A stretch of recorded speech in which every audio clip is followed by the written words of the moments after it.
काँग्रेस, शिवसेना, वंचित बहुजन आघाडी आणि लोकसभा आता कोणत्याही क्षणी जाहीर होती।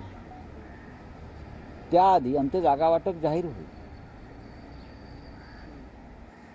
संपूर्ण देशामध्ये जागा वाटप अत्यंत सुरळीतपणे कुठे होत असेल तर ते महाराष्ट्रामध्ये। कारण आमचं एकच ध्येय आहे, हुकुमशाहीचा पराभव करणं, एकाधिकारशाहीचा पराभव करणं।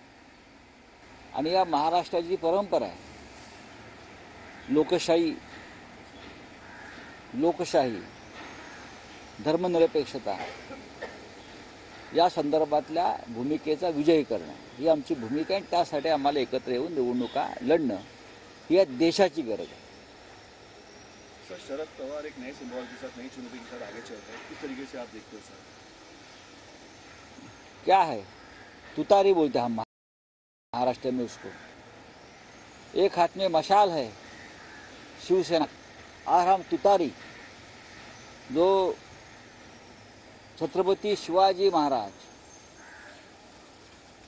जब युद्ध को जाते थे तो अपने सैन्य को अगवा करने के लिए तुतारी फूंके, एक चेतना उत्पन्न करने के लिए। आज शरद पवार जी छत्रपति शिवाजी महाराज की राजधानी रायगढ़ किले पर जाकर, मुझे लगता है उनका एक कार्यक्रम है, उनके जो चिन्ह है तुतारी, उनका अनावरण करने का। तो अच्छी बात है, एक अच्छा चिन्ह है, ये शुभ संकेत है कि शिवसेना को मशाल है और पवार साहब को तुतारी है। तो हम दोनों मिलकर और कांग्रेस के साथ महाराष्ट्र में सबकी तुतारी बजा देंगे। हाँ सर, मराठीमध्ये तुतारी वाजवणारे माणूस ही चिन्ह राष्ट्रवादीला मिळालेलं आहे शरद पवार यांना, त्याचं लोकार्पण रायगडावर। महाराष्ट्रातली 11 कोटी जनता यापुढे तुतारीच वाजवणार आहे, हातात मशाल घेऊन। बरं का, हातात मशाल, हात आहे, हातात मशाल आहे आणि तुतारी आहे। अत्यंत चांगला ऐतिहासिक चिन्ह राष्ट्रवादी काँग्रेसला मिळालेलं आहे। शिवसेनेला मशाल मिळाल्यामुळे आधीच लोकांमध्ये उत्साहाचं वातावरण होतंच। आणि मी तर आता असं ऐकतोय, काल जे.पी. नड्डा मुंबईत आले काही 2 दिवसापूर्वी, आणि त्यांनी अजित पवार आणि शिंदे गटापुढे प्रस्ताव ठेवलाय की तुमचे उमेदवार कमळावर लढतील। कारण धनुष्यबाण जरी तुम्हाला मिळालं असलं तरी तुम्हाला लोक मतदान करणार। घड्याळ जरी तुम्हाला मिळालं असलं, म्हणजे दिलं असलं चोरून, तरी तुम्हाला लोक मतदान करणार नाहीत। त्याच्यामुळे कमळावर लढा, कमळाबाईच्या पदराखाली लपा आणि निवडणूक लढा, असा प्रस्ताव जे.पी. नड्डा यांनी दिलाय।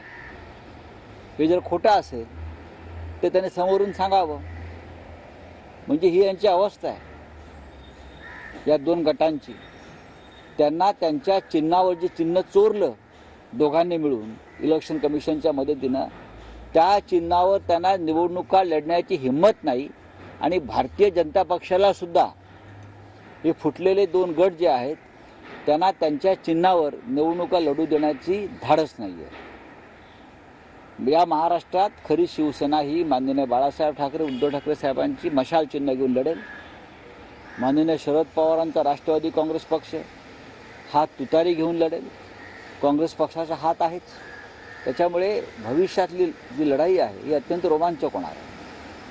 लोकसभा निवडणुकीचे उमेदवार भाजपच्या हळूहळू नावं समोर येण्यास सुरुवात झालेली आहे। कोकणातून नारायण राणेच लोकसभा लढवतील विनायक राऊतांच्या विरोधामध्ये, असं समजतं। दुसरीकडे दक्षिण मुंबईतून राहुल नार्वेकर यांना लोकसभेच्या मैदानामध्ये उतरवण्याची तयारी सुरू झाली आहे। तशा बैठका घेतल्या जातात अशी नाव। आता असं हा प्रत्येक पक्षाचा अंतर्गत विषय। जसं मगाशी म्हणालो की शिवसेनेचे 18 समन्वयक आम्ही जाहीर केले असतील, पण हा कोणी कुठे लढावं ह्याच्यावरती मी या क्षणी बोलणार नाही, कारण ही नावं अधिकृत नाही।